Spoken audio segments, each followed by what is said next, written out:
नमस्कार शेतकरी मित्रांनो, बंधूंनो. मी राजभाऊ उगले, भूगोल अभ्यासक, राहणार कोठाळा, तालुका अंबड, जिल्हा जालना. आपल्या युट्यूब चॅनलवर सर्वांचे हार्दिक हार्दिक स्वागत. मित्रांनो, आज 28 नोव्हेंबर 2025 रोजी अ, भारतीय हवामान खात्याकडून आपल्याला मिळालेली ही जी प्रतिमा आहे, या प्रतिमेचं विश्लेषण आपण पाहणार आहोत.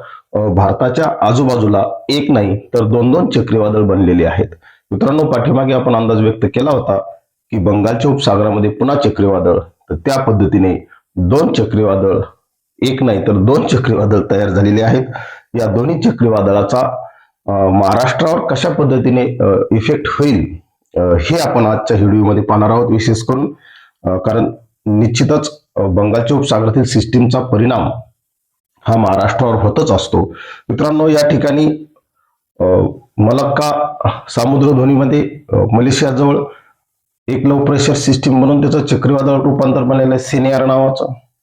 दुसरी मित्रांनो, श्रीलंकेच्या संपूर्ण श्रीलंका यांनी गलत केलेली आहे.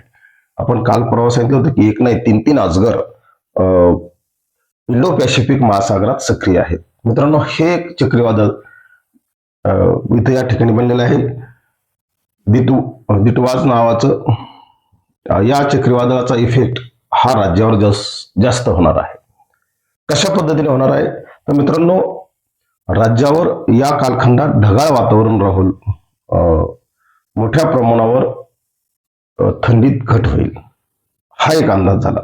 आणि या चक्रीवादळाचा इफेक्ट म्हणून निश्चितच थंडीत घट ही आपल्याला जाणवेल.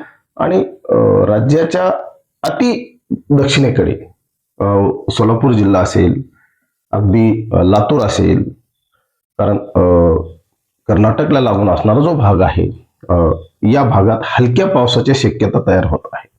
फार काही मोठा पाऊस नाही, राज्याच्या इतरत्र भागात कुठेही पाऊस नाही, परंतु ढगाळ वातावरण असल्या कारणानं धुळी, धुके आणि इतर रोगकिडीचा प्रादुर्भाव हा होत असतो. म्हणून थेट परिणाम मित्रांनो, एखाद्या सिस्टीमचा पावसाच्या रूपानच परिणाम असतो असं नाही, इतरही परिणाम असतात. त्यामध्ये ढगाळ वातावरण असते, ढगाळ वातावरण तयार होऊन हलक्या पावसाची शक्यता निर्माण होत असते.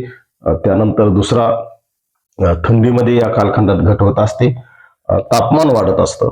म्हणजे असे अनेक कमाल आणि किमान तापमानात सुद्धा फरक पडत असतो. तर ही सर्व सिस्टीम पाहता राज्यात पुढील 3 दिवस कशा पद्धतीचे वातावरण असेल, हवामान असेल, त्या संदर्भातला आढावा आपण घेणार आहोत. हा मित्रांनो, आज राज्यात कुठेही या सिस्टीमचा परिणाम होणार नाही. लक्षात, ढगाळ वातावरण राहणार आहे. फक्त धुळी, धुके वगैरे स्वरूपात याचा परिणाम राहणार आहे. उद्या सुद्धा मित्रांनो या सिस्टीमचा परिणाम आपल्याला जास्त जाणवत नाही. उद्या मित्रांनो 29 तारीख, या कालखंडात सुद्धा आपल्याला कुठेही राज्यात या सिस्टीमचा परिणाम नाही, या मॉडेलने दाखवलेला नाही. 30 तारीखला सुद्धा मित्रांनो दाखवलेला नाही. परंतु 30 तारखेला थोडासा कर्नाटक राज्यापर्यंत ही सिस्टीम मजल मारत आहे आणि त्यामुळे थोडासा हलका परिणाम आपल्या राज्यावर दक्षिणेकडे आपण सांगितल्याप्रमाणे ढगाळ वातावरणाच्या रूपाने आणि तुरळक ठिकाणी हलक्या पावसाचा शिडकाव हा होऊ शकतो. सोलापूर जिल्ह्यात वगैरे, इकडं घाटावर, सांगली, सातारा, कोल्हापूर या भागात. तर अशा रीतीनं फार काही काळजी करण्याचं कारण नाही. हा एक हवामान अंदाज आहे. परंतु मित्रांनो, या कालखंडात ढगाळ वातावरण होऊन रोगकिडीचा प्रादुर्भाव वाढतो. म्हणून आपल्या शेती पिकांची काळजी घेणे हे तेवढीच गरजेचे आहे. मित्रांनो, बऱ्यापैकी या सर्व सिस्टीमचा परिणाम राज्यावर डिसेंबरच्या पहिल्या आठवड्यापर्यंत राहणार आहे. 10-12 तारखेपर्यंत ढगाळ वातावरण राहणार आहे. 1-2 दिवसानंतर परत थंडीत, रात्रीच्या थंडीत थोडीशी वाढ होणार आहे. रात्रीची थंडी वाढेल मित्रांनो. साधारणतः 30 तारखेनंतर या सिस्टीमचा परिणाम थोडा कमी झाला की परत राज्यात थंडीची चाहूल आपल्याला लागेल. परंतु परत राज्यावर ढगाळ वातावरणाचं सावट कायम राहणार आहे साधारणतः 12 डिसेंबर पर्यंत. त्यानंतर मित्रांनो, उत्तरेकडनं जो हवेचा जोर राहील, त्यामुळे राज्यात थंडी परत एकदा सक्रिय होईल.